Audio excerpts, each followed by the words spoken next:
జై కాశీ. కాశీలో ఉంటారు కదా, మీకు పులి చర్మము జింక చర్మము పంపిస్తా అని చెప్పేసి వేరే వాళ్ళు ఫోన్ చేశారు. అసలు ఘరానా మోసం చూడండి ఎలా ఉంటుందో.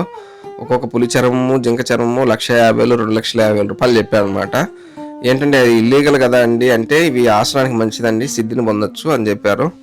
మరి ఇదంతా ఇల్లీగల్ కదండి అంటే, మీది రుద్రాక్ష పీఠం ఉంది కదా కాశీలో, మీరు ఉపయోగించుకోండి, మీరు ఎవరికైనా ఇవ్వాలంటే ఇవ్వండి అని చెప్పారనమాట. ఎక్కడి నుంచి అండి అంటే, సౌత్ ఆఫ్రికాలో ఉంటాను, ఇక్కడ అంతా కూడా లీగలే అండి, ఇల్లీగల్ ఏం కాదు. మాకు ఇక్కడ గవర్నమెంట్ అథెంటికేషన్ ఉంటుంది, సర్టిఫికేషన్ ఉంటుంది, అంత పేపర్ వర్క్ ఉంటుంది, మీకు ఏం ఇబ్బంది ఏం లేదు అన్నారు. మరి ఎలాగండి అంటే, ముందు మీరు డబ్బులు పంపేయాల్సి ఉంటుంది, నేను ఇండియాకి వస్తున్నాను, వచ్చేటప్పుడు తీసుకొని వస్తాను, మీరు డబ్బులు పంపిస్తే కానీ నేను తీసుకునేది ఇక్కడ సౌత్ ఆఫ్రికాలో అని చెప్పేసి అన్నారు అనమాట. సో ఇదైతే తేడా కొడుతుందని చెప్పేసి, లేదండి మా గురువుగారు వద్దన్నారండి అని చెప్పేసి నేను సామరస్యంగానే బయటకు వచ్చేసాను ఆ విషయం నుంచి.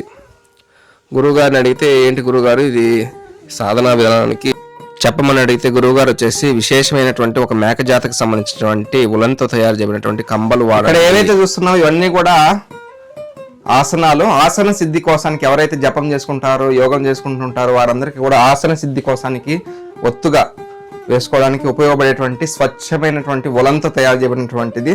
ఎక్కడ కూడా క్వాలిటీలో రాజీ పడలేదని చెప్పాలి. చాలా అంటే చాలా ఒత్తుగా ఉంటుంది. ఈ మాత్రం ఒత్తుగా ఉండడం చేత మనకి ఆసన సిద్ధి కలుగుతుంది. సుమారు 8 అడుగులు హైట్ ఉంటుంది, 8 అడుగులు పైబడే హైట్ ఉంది చెప్పాలంటే.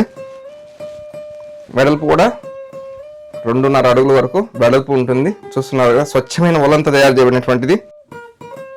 ఈ మాత్రంగా వేసుకోగలిగితే దివ్యంగా ఉంటుంది. దీనిపైన ఓ పల్సని వస్త్రం వేసుకొని కూర్చోవలసి ఉంటుంది. నేను కూడా నా ఆసనం కూడా అలాగే వేసుకొని ఉన్నాను. అలాగే ఇది కొంచెం కాస్ట్ ఉంటుంది. సింపుల్గా కావాలి, మరీ అంతగా ఒత్తుగా అవసరం లేదనుకుంటే ఇదంతా పల్సంగా చేయబడినటువంటి చిన్నపాటి ఉలంతో చేయబడినటువంటి వస్త్రము. ఈ విధంగా మీరు ఆసన సిద్ధి కోసానికిను సాధనా సంపత్తి కోసానికి ఉపయోగించవచ్చు. దీని మీద కూర్చోవడం వల్ల సాధనా శక్తి అనేది పైకి ఊర్ధముఖంగా వెళ్తుంది. మనకి ఇటువంటివి లేకపోవడం చేతనే మన యొక్క సాధనా శక్తి అనేది అధోముఖంగా భూమి ఆకర్షింపబడుతుంది. కాబట్టి సాధనా సంపత్తి కలిగినటువంటి వారు ఆసన సిద్ధి కోసానికి ఇటువంటి కంబళ్ళు అనేటువంటి విధానంలో ఉన్నటువంటి ఈ ఆసనాన్ని ఉపయోగించుకుంటారు. జై కాశీ. మన దగ్గర ఆసనాలు అనేవి స్టాక్ తెచ్చిపెట్టాను, చూస్తున్నారు కదా, ఇవన్నీ కూడా సేకరించడం జరిగింది.